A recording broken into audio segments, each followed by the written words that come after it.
আচ্ছা, আমার মতো চিংড়ি মাছ খেতে কে কে ভালোবাসো বলো তো? আমি তো খুব ভালোবাসি। আশা করি বেশিরভাগ মানুষ চিংড়ি মাছ খেতে খুব ভালোবাসে। আর আমাদের বাড়িতে তো সবাই খায়।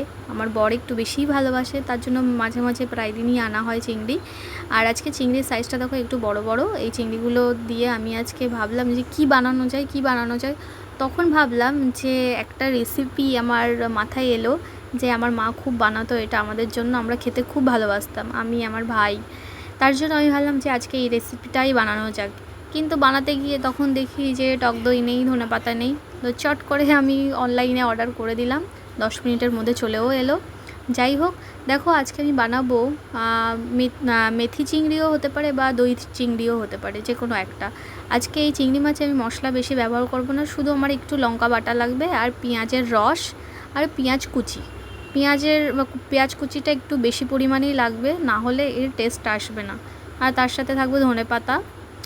দেখো আমি প্রথমে কী করেছি, প্রথমে আমি সাদা তেল যে দিয়েছিলাম তার মধ্যে আমি মেথি দিয়েছি, ওটা আমার স্কিপ হয়ে গেছে। মেথি দিয়ে মেথিটা ভালো করে তেলের মধ্যে ভেজে নিয়ে আমি মেথিটা তুলে নিয়েছিলাম। তুলে নিয়ে সেই তেলের মধ্যে আমি চিংড়িটাকে একটু নুন মাখিয়ে ভালো করে ভেজে নিয়েছি, অল্পই ভেজেছি। ভেজে আমি চিংড়ি মাছগুলো তুলে নিয়েছি। তুলে নেওয়ার পরে এবার আমি পেঁয়াজ কুচিগুলো ভালো করে দিয়ে দেবো। দিয়ে এবার আমি একটু হালকা করে ভেজে নেব। হালকা করে ভেজে নেওয়ার পর আমি ওর মধ্যে চিংড়ি মাছগুলো দিয়ে আবার ভালো করে নাড়াচাড়া করে আমি ভালো করে ভেজে নেব। দেখো রান্না করতে করতে সাইডে পড়েও গেছিলো, আবার তুলেও নিলাম। যাই হোক, একটু ভাজা হয়ে গেলে তার মধ্যে আমি দিয়ে দেবো লঙ্কা বাটা। লঙ্কা বাটাটা যে যেরকম ঝাল খায় সেরকম হিসেবে দিতে পারে। আর আমি নুন দিতে ভুলে গেছিলাম, সেই জন্য আমি এখন নুন দিয়ে দিলাম। ভাগ্যিস আমার মনে পড়লো, না হলে তো নুন ছাড়াই আমার রেসিপিটা হয়েছে। তো যাই হোক, আর আমি ওর মধ্যে দিলাম পেঁয়াজের রস।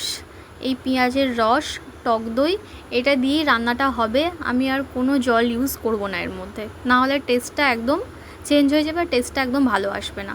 এবার দেখো আমি লাস্টে দিয়ে দিলাম টক দই। আর টক দইয়ের মধ্যে আমি একটু জল মিশিয়েছিলাম, কারণ টক দইটা একটু গাঢ় থাকে। আমি ভালো করে ফেটিয়ে ওর মধ্যে জল মিশিয়ে আর একটু বাটি ধোয়া জলটা আমি দিয়ে দিলাম ওর মধ্যে। এবার এটাকে একটু ফুটতে হবে, মানে ফোটাবো কিছুক্ষণ। আর তার মধ্যে আমি দিয়ে দেবো বেশ খানিকটা ধনেপাতা, কারণ এই ফ্লেভারটা পেঁয়াজের রস, মেথি আর ধনেপাতার ফ্লেভারটা আসবে।